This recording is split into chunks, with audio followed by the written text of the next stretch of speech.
दादा दीदी फूला फूली बड़ा बड़ी आप सुनना चाह ओहो रेडियो उत्तराखंड मेरे हिल की धड़कन। हेलो हाय नमस्कार, पहला प्रणाम उत्तराखंड। मैं हूं आपका अपना उत्तर का पुत्र आरजे काव्य और आज ओहो रेडियो उत्तराखंड के first app based digital radio station के स्टूडियो में दाजू आए हैं। स्वागत। नमस्कार नमस्कार नमस्कार। तो हेमंत पांडे जी, आप आज हमारे स्टूडियो में आए हैं और कितने दिनों से हम लोग बात कर रहे थे और फाइनली स्टूडियो में आगे यहाँ ओहो रेडियो स्टेशन में कस लागण हो, कस महसूस होना।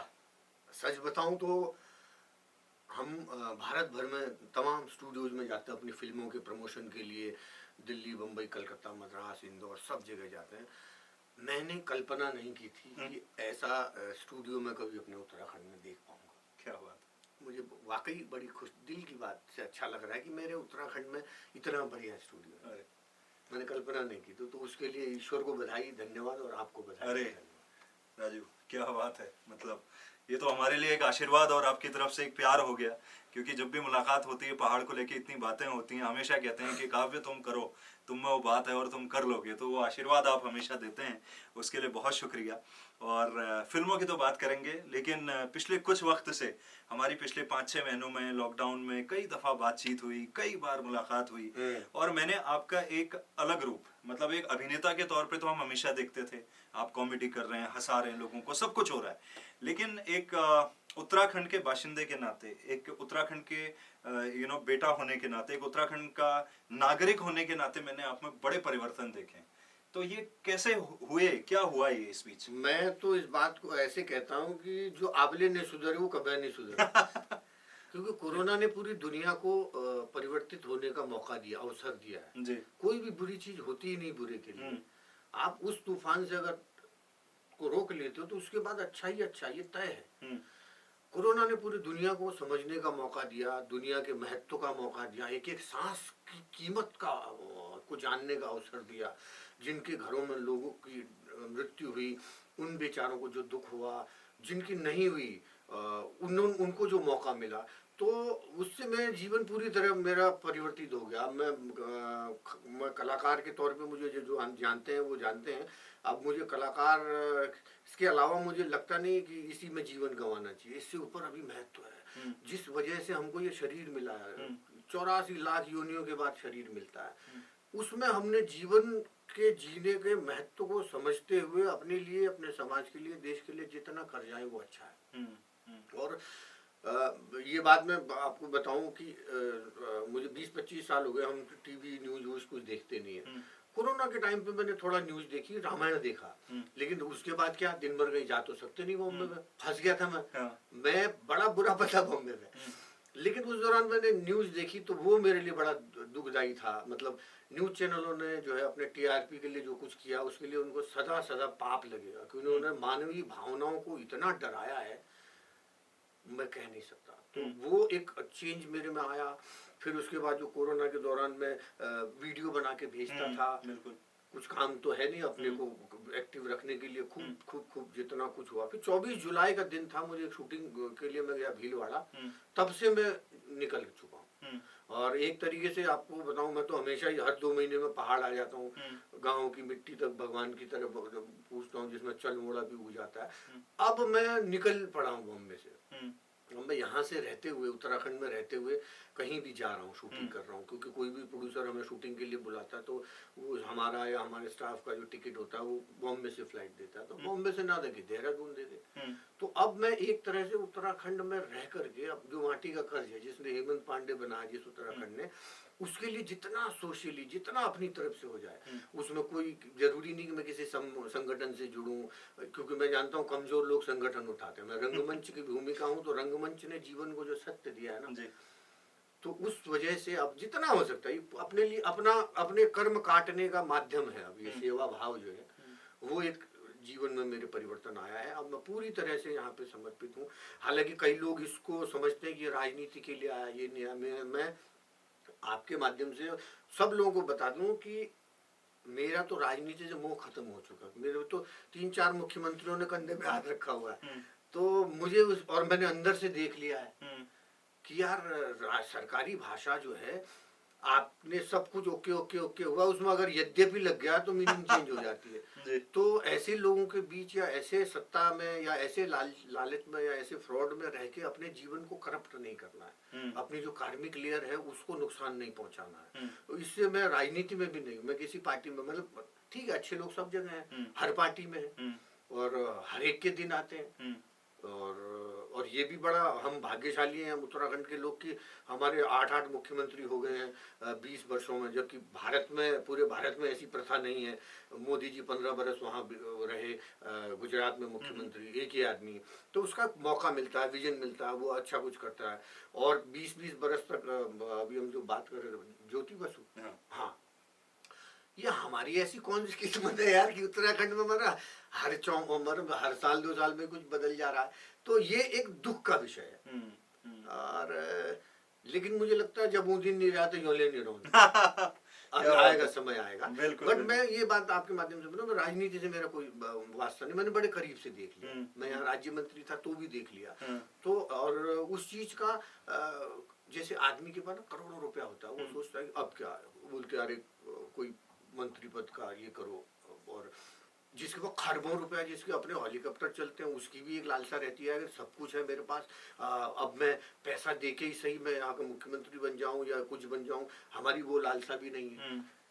तो अब जब सारी लालसाएं खत्म हो गई हैं, जीवन में जो मान सम्मान जो चाहिए, मैं पोस्टमैन का, एक बाबू मेरे पोस्टमैन रहे, तो उसका पोस्टमैन का बच्चा जिसको लंदन में भी जाता हूँ, वो बोलता अरे बाबा पांडे जी और वो पाकिस्तान का निकलता जी।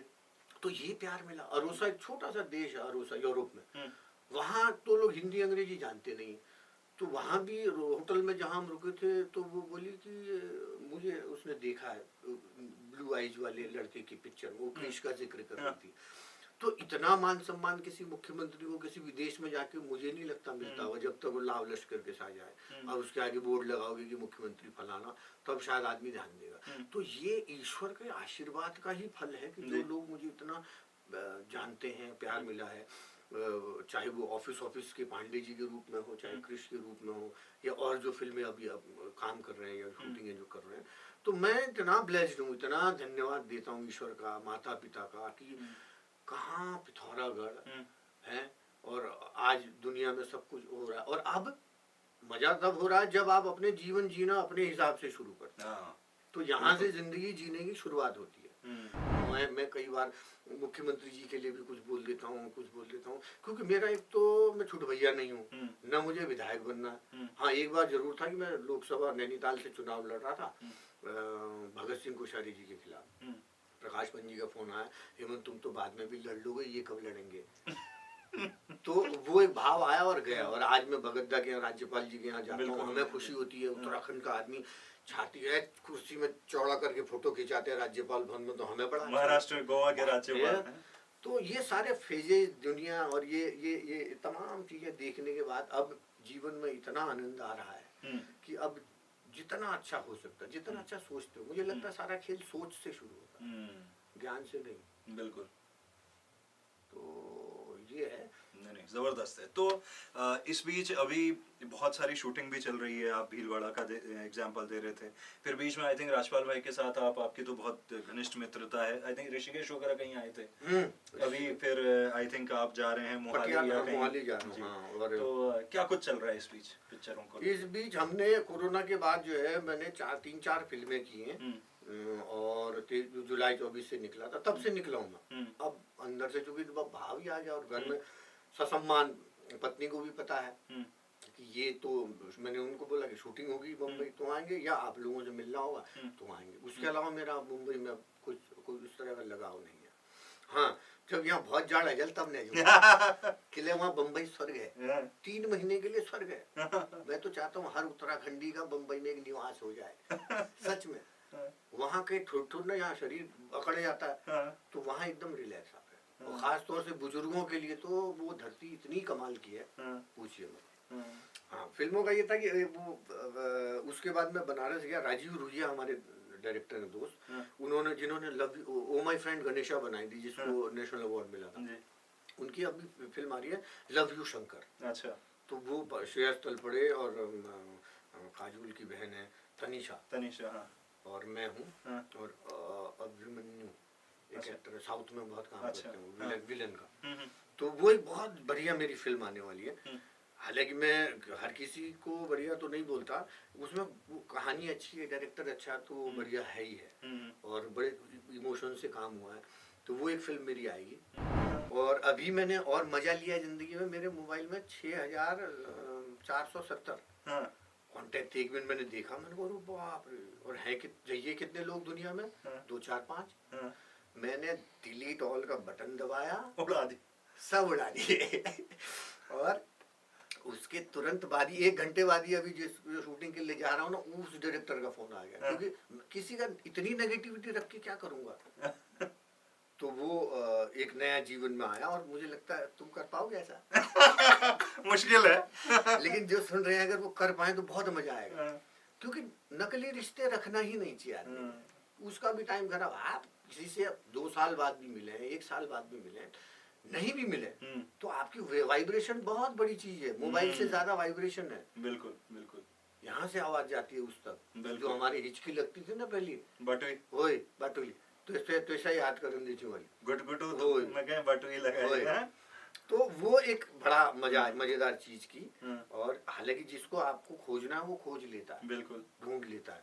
तो ऐसा भाव, ये सब ये इस दौरान इतने चेंजेज आए लाइफ में। हाँ। हालांकि वो चीज आदमी में पहले से ही होती है मुझे हाँ। लगता है, लेकिन पॉलिश करने का या बिल्कुल। तराशने का वो बिल्कुल। कुछ समय आता है। बिल्कुल। और मैं आज बड़ा भाग्यशाली हूँ कि अपने भाइयों के साथ, अपने परिवार के साथ, अपने माता पिता के साथ 3 पीढ़ियां जिस घर की एक छत के नीचे बैठ के आनंदित हैं, और खास तौर से सबसे छोटा और सबसे बड़ा, वो अगर प्रसन्न है तो आपके ऊपर देवी की कृपा है, शिव की कृपा है। बच्चों के लिए अब एक बात मुझे याद आई कि अभी ना वो मैंने फेसबुक पे भी डाला था, ये यहाँ उत्तराखंड में जो ये होता है एग्जाम, LT या हाँ। समूह गौ, बिल्कुल। उनमें जो सवाल पूछे जाते हैं उसमें एक नाम मेरा भी है। बिल्कुल मैं देख रहा था वो। बिल्कुल देखा? हाँ हाँ हाँ। तो किसी ने भेजा, मेरे चाचा की लड़की ने भेजा, बिल्कुल। टीचर है वो, बोली दादा ऐसा ऐसा है। तो मैंने कहा क्या कि उत्तराखंड का 2020 का जो पुरस्कार है किसको मिला आगे। हाँ, तो मुझे ये खुशी हुई कि यार देखो, किसी कोई बोलता मेरा ये बंगला देखो, टॉयलेट में 3 करोड़ रुपए लगाने वाले लोग भी मिलते हैं। तो हमारा उत्तराखंड में इन बच्चों के छात्रों से मतलब आपका एक नाम है, वो कितनी बड़ी बात है। मतलब म्यारबाल में निपड़लात 1 नंबर है, फेल है। तो ये ईश्वर का आशीर्वाद है कि बाबू बड़े खुश हुए इस बात से, ईजा बड़ी खुश हुई। तो हमें वो ये उपलब्धि में आनंद आया, ये मैं बड़े दिल से कह पा रहा हूँ कि ये एक अच्छा लगा। और बाकी सब जीवन चल रहा है जबरदस्त। मैं यही कहना चाहता हूँ आपके माध्यम से कि जिन लोग भी सुन रहे हैं, आप सिर्फ जितना अच्छा सोच सकते हो अपने घर परिवार के लिए, और उसको ब्लेसिंग दो, उसको माफ करो, फिर देखो कमाल। जरूरी नहीं कि आपके परिवार के सब ऐसे हों, आप भी अगर ऐसे हो जाएंगे तो वो वाइब्रेशन जाती है। अंगुलीमाल डाकू जैसा आदमी संत बन गया, बिल्कुल, तो आप वैसा माहौल बनाओगे तो ऐसा माहौल बनेगा। नहीं नहीं बिल्कुल। तो समय कम है आपके पास, लेकिन क्विक कुछ 2-4 सवाल और पूछने थे। अभी आपने कहा, बच्चों का जिक्र किया कि भाई उनके एग्जाम में ये वो सारी चीजें। हाँ। आप खुद एक छोटी जगह से निकले, और पिछली बार जब हमारी बात हुई आपने कहा ईजा को कहा था कि आप नहीं ओन करना है ना, आप वापस नहीं ओन है। तो बहुत सारे बच्चे ऐसे सपने देखते होंगे कि यार पहाड़ों में जब वो आप जैसे लोगों को देखते हैं कि अगर ये उस वक्त कर सकते हैं, तो आज तो मौके बहुत ज्यादा है, अपॉर्चुनिटी बहुत ज्यादा है। तो वो माँ बाप और बच्चों को क्या कहना चाहेंगे? माँ बाप और बच्चों को मैं यही कहना चाहता हूँ कि माता पिताओं से कि देखिए, आप कौन होते हो ये बोलने वाले कि मेरा बेटा ये बनेगा।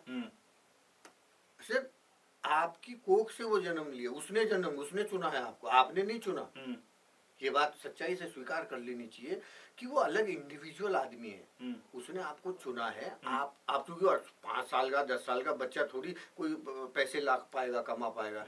आप ही का कर्म है, उसको पालो, खिलाओ, पिलाओ, बढ़िया उसको सिर्फ अच्छे संस्कार दो कि वो अपने सच्चाई से, अपनी ईमानदारी से वो आगे बढ़े।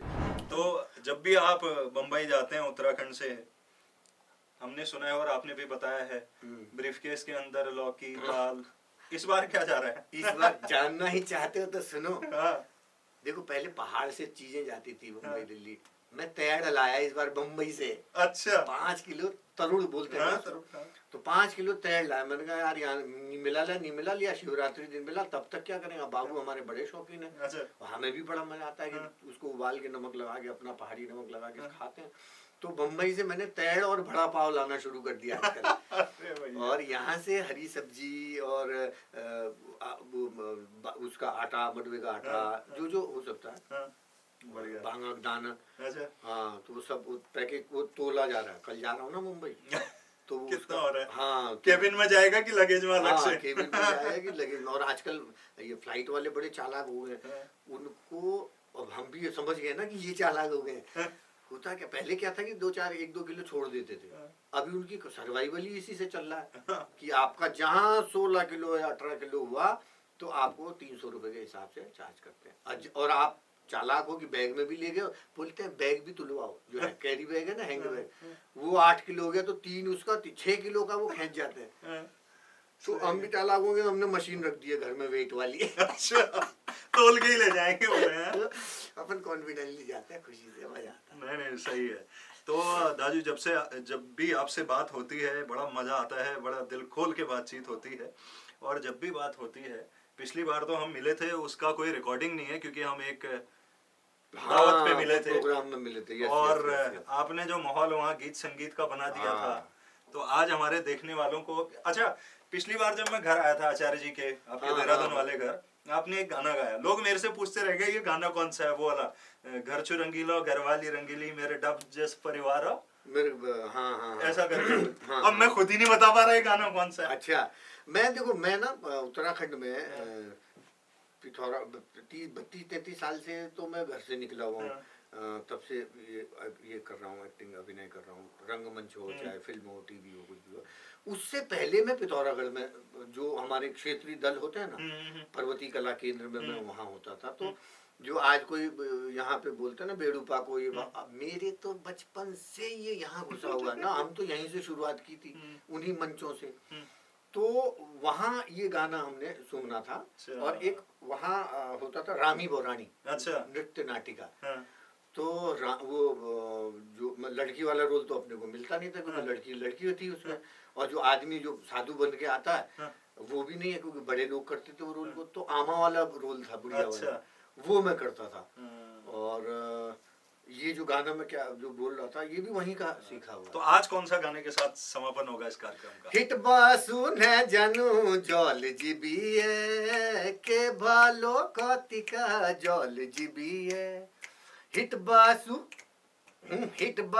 न जानू जल जीबिए के भालो कतिका जल जीबिए, चलखिन चसमालू लो चलहिन गुड़िया, चलहिन चसमालू लो चलहिन गुड़िया, मैं तेरो रंगीलो बूढ़ो तू मेरी बुढ़िया, हिट मेरी बुढ़िया जल जीबिए के बाल कातिका जल जीबिए। वाह क्या बात है, ये हो जाता है माहौल। 35 साल पहले का है, ये खून में बसा ना, तो सोचना भी नहीं पड़ा, बहुत जबरदस्त दाजू। तो फिर आते रहिए, मुलाकात करेंगे और अगली दफा कुछ और विषयों के ऊपर बात करेंगे, और इसी तरह साथ बना रहे आपका। बहुत बहुत शुभकामनाएं आपको, बहुत बहुत शुभकामनाएं आपके पूरे स्टाफ को, बहुत बहुत शुभकामनाएं। सच्ची आत्मा के साथ, सच्चे लगन के साथ, विदाउट एनी कोई वायरस के घुसे आप इस स्टूडियो को पूरा विश्व में फैलाइए, क्योंकि संभावना है विश्व में। इसलिए बोल रहा हूँ काव्य, क्योंकि देहरादून अब उत्तराखंड में ना अभी आने लगे हैं जी। जो मैं उत्तराखंड के लेके बात कर रहा था, अभी आने लगे हैं। लंदन में भी मेरे कुछ दोस्तों से बात हुई है। अब चाहे वो कोई बहुत बड़ा पॉप सिंगर हो, चाहे कुछ हो, कुछ कोई भी आ सकता है। मतलब हम आपके लिए यही कह सकते हैं कि जितना बड़ा आप सोचें, सबसे बड़ा सिंगर हो, चाहे सबसे बड़ा सेलिब्रिटी हो विश्व का, वो अब यहाँ आ सकता है। कारण मेरा भी यही लक्ष्य है कि मैक्सिमम अब जितना जीवन जो मिला है उसमें जितना आप कर सकते हो पुण्य करो, लोगों को हम यहाँ लाएं। बिल्कुल, हमारे पास धरोहर के रूप में पहाड़ है, हमारे पास रोजगार, बच्चों को रोजगार, उत्तराखंड में रोजगार को लेके एक आपका टाइम खराब हुआ है तो कुछ भी मैं बोल सकता हूँ। रोजगार अब कुछ होना है नहीं, सत्य है ये, इसको सच्चाई से हर व्यक्ति ने स्वीकार कर लेना चाहिए। कोई किसी को रोजगार नहीं, चपरासी ने बना सकन आज वो मुख्यमंत्री कैसे। तो अगर माना 100 पोस्ट भी आई तो 70-72 तो आपके विधायक हैं, ये फलाना है, तो एक एक बांट लिया सबने तो हो गया। और वो एक एक अपने आदमी को दें भी क्यों न दें, क्योंकि उनकी जो टीम है 10-20 साल से लोग उनके चेले बने हुए हैं, छूट भैया बने हो, तो एक किसी को तो देना ही पड़े। तो आपका नंबर कहाँ से आएगा? आपका नंबर आएगा आपके घर से, रोज पर्यटक से, जो देवभूमि बोलते हैं। हम चाहते हैं कि पूरे विश्व का आदमी देव उत्तराखंड में आए और हर घर को रोजगार है। हम विदेशों में भी जाते हैं तो वो हम देखते हैं, हमारे घर में सिर्फ एक अच्छा टॉयलेट बाथरूम बनाना, एक कमरा भी किसी आदमी का है, तो मेरा वो लक्ष्य है कि मैक्सिमम से मैक्सिमम पूरे उत्तराखंड को, मतलब 10-10, 20-20, 50-50 हजार घरों को भी रोजगार दिया जा सकता है। बस ये एक छोटी शुरुआत होने की देर है, जिसमें 1-8 महीना लगेगा। तो छोटे कुछ गाँव में मैंने बात की है मेरी टीम के लोगों ने, ऐसा ऐसा है। तो अब देखो, हम कोई सरकार तो है नहीं, और ना हमने किसी को ऐसा बोल के कि हम तुम्हारे लिए रोजगार लाएंगे, बिजली पानी, हम वो ऐसा बोलने वाली भी नहीं, क्योंकि हम कुछ नहीं ला सकते।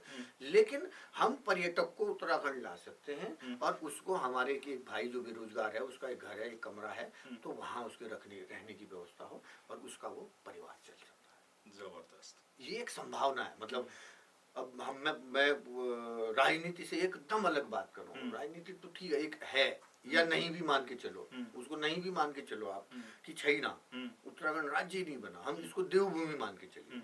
देवभूमि एक राज्य है जहाँ कोई सरकार नहीं है, जहाँ कोई मुख्यमंत्री नहीं है, जहाँ कोई MLA MP नहीं है, ये मान लो आप। अब आप उत्तराखंड में जियो तो आपको एक विजन दिखेगा कि हाँ यार, एक ही माध्यम है बेरोजगारी। क्योंकि कोई भी आदमी जो 10-15 हजार रुपए की नौकरी वहाँ कर रहा है, तो हाँ 8 हजार भी उसको मिले महीने के, 7 हजार, तो भी बहुत फायदे में, क्योंकि ना खर्चे लगने उसके ना कुछ। तो वो एक संभावना है, वो एक प्रयास है। वही कभी ऐसी जरूरत पड़ेगी तो आपको भी मुझे बुलाऊंगा, और बिल्कुल जो उत्तराखंड के लिए अच्छा काम कर रहे हैं उनको भी निवेदन करूंगा कि इसमें आप सहयोग दीजिए। ये पुण्य कमाने का काम है। बिल्कुल। Download the app now.